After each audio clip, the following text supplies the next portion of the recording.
इस टाइम पर एक अलग तरीके का ट्विस्ट देखने को मिल रहा है तमिलनाडु इलेक्शन के अंदर। इतने टाइम से हमने देखा वेस्ट बंगाल के इलेक्शन में, फिर बाकी जगहों के इलेक्शन में कांग्रेस इतनी ज्यादा एक्टिव पार्टिसिपेशन नहीं लग रही थी। पर यहाँ तमिलनाडु के इलेक्शन के अंदर मल्लिकार्जुन खड़गे जो कि कांग्रेस के प्रेसिडेंट है वो पहुंचे। उन्होंने बोला कि एक सिंपल कंपैरिजन है, आपको डीएमके प्लस राहुल गांधी की सरकार चाहिए या फिर ऑन द अदर हैंड आपको यहाँ पर पीएम नरेंद्र मोदी की सरकार चाहिए। आपको ये चीज डिसाइड करनी पड़ेगी और इन दोनों में से किसी एक को चुनना पड़ेगा। देखिए, मल्लिकार्जुन खड़गे ने ये जो स्टेटमेंट दिया है इसमें वो डीएमके के साथ तो थे ही, पर उन्होंने साथ साथ तमिलनाडु को ये भी बता दिया है कि कंपटीशन अब एआईडीएमके वर्सेस डीएमके नहीं है, पर कंपटीशन अब डीएमके वर्सेस बीजेपी हो चुकी है। अब बीजेपी एक राइजिंग स्टार की तरह तमिलनाडु की पॉलिटिक्स में एंटर कर चुकी है। अब हमें लगा था कि बीजेपी से ज्यादा वैलिड पॉइंट टीवीके का होगा, विजय थालापति भी डीएमके के खिलाफ बात कर रहे हैं, पर यहाँ पर मल्लिकार्जुन खड़गे ने सिर्फ बीजेपी का नाम उठाया, बीजेपी के खिलाफ ही बात करने की कोशिश की। इसका मतलब कुछ ऐसा है क्या कि टीवीके की एज सच अस्तित्व तमिलनाडु के पॉलिटिक्स के अंदर अभी तक साफ साफ रखी नहीं गई है। पिछले दिनों जो हमने बात और तमिलनाडु के इलेक्शन टैंजेंट्स को समझा, उसमें हमें यह समझ में आया कि डीएमके अगर कांग्रेस पार्टी के साथ लड़े चाहे ना लड़े, वो अपने आप में काफी पावरफुल है। इनफैक्ट एमके स्टालिन तो बहुत हद तक सोच भी नहीं रहे थे कि इस बार उनको कांग्रेस पार्टी के साथ अलायंस करना है। पर यहां पर यह बात हो जाती है ना कि जब लोकसभा इलेक्शन आता है तब उन सबको कांग्रेस की जरूरत पड़ जाती है। इसीलिए यहाँ पे डीएमके ने यहाँ पर कांग्रेस पार्टी के साथ अलायंस की, और कांग्रेस पार्टी को यहाँ कुछ करने की जरूरत है नहीं, क्योंकि डीएमके अपने आप में इतनी वेल प्रूवन पार्टी है कि उसको हराना अभी भी मुश्किल है। अगर मैं आपको साफ सीधी भाषा में बोलूं तो बीजेपी का अगले 2 टेन्योर में भी तमिलनाडु में आना बहुत मुश्किल है। इस बार तो नहीं ही आएंगे वो लोग। अब मैं बात करती हूँ डीएमके वर्सेस एआईडीएमके। एआईडीएमके भी द्रविडियन पॉलिटिक्स में ही चलती है, उनका मेजर वोटर बैंक द्रविडियंस के साथ है। उन्होंने एक अच्छी अलायंस की है अपनी बीजेपी के साथ, लेकिन वो इतनी अटल नहीं है कि वो डीएमके को हरा सके। एमके स्टालिन की जो पूरी सिचुएशन है और पूरी जो पकड़ है पॉलिटिक्स के अंदर तमिलनाडु के अंदर, वो बहुत ज्यादा ग्रिप वाइज है। उनके जो पिताजी थे करुणानिधि, उन्हें भी बहुत अच्छा पार्टी को लीड किया था, फिर जयललिता ने बहुत अच्छा लीड किया, और एमके स्टालिन अब आ चुके हैं। लेकिन अब जब ये पूरा ट्रांसफर उनके बेटे उदयनिधि स्टालिन के ऊपर जाएगा, तब यहाँ पे थोड़े इश्यूज और पार्टी नीचे जाते हुए दिख सकती है। क्योंकि मैं आपको एक चीज समझाती हूँ, यहाँ पे क्या होगा कि देखिए, एमके स्टालिन एक स्ट्रॉन्ग पर्सनालिटी है, पर उन्होंने एक गलती करना शुरू कर दी है। वो और उनके बेटे ने इतना ज्यादा हिंदुत्व के खिलाफ बोलना शुरू कर दिया है कि वहां पर जो सबसे ज्यादा मेजॉरिटी में पॉपुलेशन है तमिलनाडु में, वो हिंदुओं की है। उनका मन हटने लगा है। अन्नामलाई ने पिछले कुछ दिनों में बहुत कोशिशें की कि वो हिंदुओं का वर्चस्व, बीजेपी का एग्जिस्टेंस तमिलनाडु के अंदर बहुत ही वेल प्रूवन तरीके से रखे, पर एंड में आते आते अन्नामलाई ने क्यों एग्जिट कर ली? वो एक तरीके का पॉलिटिकल सुसाइड था जो उन्होंने अटेम्प्ट किया। जब लास्ट दीपम कीर्ति वाला जो पूरा मैटर था, जिसमें पहाड़ के ऊपर जाके दिया जलाना था, उधर जब मद्रास हाईकोर्ट ने बोला कि आप जा सकते हैं, तब हिंदू श्रद्धालु जाने लगे, तब फिर डीएमके की गवर्नमेंट ने मना कर दिया। इनफैक्ट इतना ही नहीं, मद्रास हाईकोर्ट पे भी रेस्ट्रेनिंग ऑर्डर लगा दिया कि आप अभी नहीं बेच सकते, आपकी वर्डिक्ट पॉज पे चली जाएगी। उसके बाद से जब डीएमके से पूछा गया कि आपने ऐसा क्यों किया, उन्होंने बोला ऊपर जहां मंदिर है उसी के बगल में मस्जिद भी है, मुस्लिमों को इससे इश्यूज होंगे, साथ ही साथ कम्युनल वायलेंस भी हो सकता है इन दोनों कम्युनिटीज के बीच में, इसीलिए मैं नहीं चाहता हूं कि ऊपर ये लोग जाए।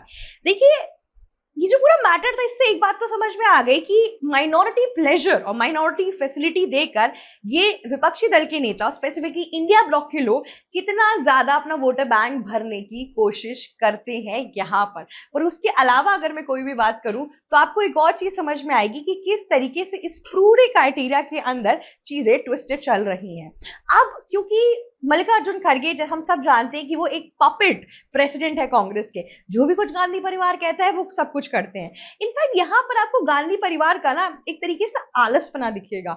सोचिए, तमिलनाडु के अंदर जहां पे कांग्रेस पार्टी का आना तय ही है, क्योंकि डीएमके जीत जाती है, ऑब्वियस सी बात है, वहां पे आपके जो मल्लिकार्जुन खड़गे वो आ रहे हैं। पर वेस्ट बंगाल के इलेक्शन के अंदर इन लोगों ने बिल्कुल भी मेहनत नहीं की, एक ढंग से रैली नहीं की। मल्लिकार्जुन खड़गे अगर वहां जाते तो वहां ज्यादा क्या पता थोड़ा इंपैक्ट आ जाता, 1-2 सीट तो मिली जाती, पर वहां पे उन्होंने कुछ भी हवा में नहीं आने दिया। तो कांग्रेस पार्टी कहीं ना कहीं बता रही है कि मुझे अब इन इलेक्शन से मतलब ही नहीं रह गया है, मैं बस सेंटर में रहूंगा, अपने जो इश्यूज है वो स्टेट करूंगा। पर एज सच जिस हिसाब से हम सेकेंड लार्जेस्ट नेशनल पार्टी को देखते थे कांग्रेस पार्टी को, वो पूरी तरीके से अब नीचे जा चुकी है। उस तरीके का स्वाभिमान, उस तरीके की परफॉर्मेंस, उस तरीके का एक जो कॉन्फिडेंस होता है, वो सब कुछ अब नलिफाई हो चुका है कांग्रेस पार्टी के अंदर। ये चीज तो वेल प्रूवन तरीके से हमारे सामने आ चुकी है।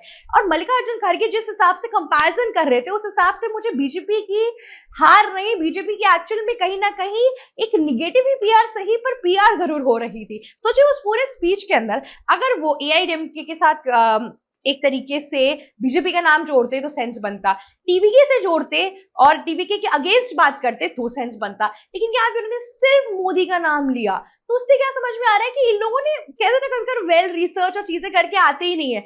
मोदी का जो नाम है, मोदी का चेहरा है, उससे अभी भी खौफ खाता है कांग्रेस। और ये बात तमिलनाडु जैसे स्टेट में भी स्थित हो रही है, क्योंकि तमिलनाडु एक ऐसा स्टेट है जहां पे बीजेपी का 2 टेन्योर में आना भी इम्पॉसिबल है, लेकिन उसके बावजूद भी खौफ पीएम नरेंद्र मोदी का बाकायदा बना फिरा हुआ है। इससे हम ये समझ सकते हैं कि हम जिस हिसाब से जितना वीक बीजेपी को समझ रहे तमिलनाडु के अंदर, उतना है नहीं। देखिए उदयनिधि स्टालिन जिस हिसाब से चीफ मिनिस्टर हैं, उन्होंने बार बार हिंदुत्व के खिलाफ बहुत स्टेटमेंट्स दिए। उन्होंने बोला हिंदुइज्म एक डिजीज की तरह है, मैं इस डिजीज में कभी भी नहीं पढ़ना चाहूंगा, मैं किसी भी चीज में कन्वर्ट कर लूंगा अपने आप को, पर हिंदुइज्म में कभी भी नहीं कन्वर्ट करूंगा। इन लोगों ने दर बाय दर हिंदुइज्म के लिए अलग अलग एक द्वेष भावना से चीजें सामने लाई है। देखिए पर्टिकुलर रिलीजन पे जाना और उसके अगेंस्ट बोलना बहुत गलत है। अगर आपको ऐसा लग रहा था कि आप बीजेपी के खिलाफ जाने, तो नहीं, आप बहुत से हिंदुओं के सेंटिमेंट्स को हर्ट कर रहे हैं जो तमिलनाडु में है। तमिलनाडु के अंदर की अगर पॉपुलेशन देखेंगे तो वो भी एक हाई पार पर है, उसके बावजूद भी आप ऐसे स्टेटमेंट्स दे रहे हैं, तो यहाँ पे कहीं ना कहीं कमी है। मल्लिकार्जुन खड़गे ने दोबारा यहाँ पे प्रूफ कर दिया कि किस तरीके से चीजें हो रही हैं, किस तरीके से यहाँ पर वो सिर्फ और सिर्फ एक पॉपेट बनकर आए और कहीं ना कहीं एक नॉक करके आए कि देखो कांग्रेस पार्टी भी डीएमके के साथ है, आप हमें मत भूलिए। तो यही चीज समझ में आ रही है कि इस पूरे इलेक्शन के अंदर भी कोई कैंपेनिंग नहीं चल रही है। हालांकि अभी तमिलनाडु के अंदर बीजेपी ने अपनी कैंपेनिंग करना शुरू नहीं की है। बीजेपी ने वेस्ट बंगाल में अपनी कैंपेनिंग की क्योंकि उनको विनिंग चार्जेस वहां ज्यादा लग रहे थे, और बीजेपी के लिए अभी फॉरमोस्ट स्टेट जो बहुत ज्यादा इंपॉर्टेंट है वो वेस्ट बंगाल है। तो देखते हैं कि इस पूरे इलेक्शन में क्या होता है। तमिलनाडु अभी दूर की वो खीर है जो बीजेपी को इतनी जल्दी नहीं मिलने वाली है, पर जिस हिसाब से नेगेटिव पीआर हो या पॉजिटिव पीआर हो, बीजेपी का नाम और मोदी जी का नाम जिस हिसाब से तमिलनाडु की पॉलिटिक्स के अंदर इस स्तर पे चला गया है, उससे एक बात तो प्रूफ हो चुकी है कि आगे आने वाले कुछ टाइम में बीजेपी तमिलनाडु के अंदर भी एक टफ कंपटीशन देने वाली है। तो देखते हैं कि क्या होता है इस पूरे गेम के अंदर, कि सियासती मामला किस तरीके से चलता है। आज के लिए बस इतना ही। अगर आपको ये वीडियो अच्छी लगी तो लाइक, शेयर, सब्सक्राइब और कमेंट करना बिल्कुल भी मत भूलिएगा। जाते जाते बेल आइकन जरूर हिट कर दीजिएगा। थैंक यू सो मच हमारी वीडियो देखने के लिए।